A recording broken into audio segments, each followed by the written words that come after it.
môi gặp phê cho ra là ra nghe cho là ya chơi mà ra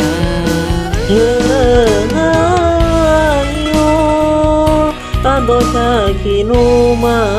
môi ya ya mà pha ra ga cho xa giữ mi đầy thử gai mà môi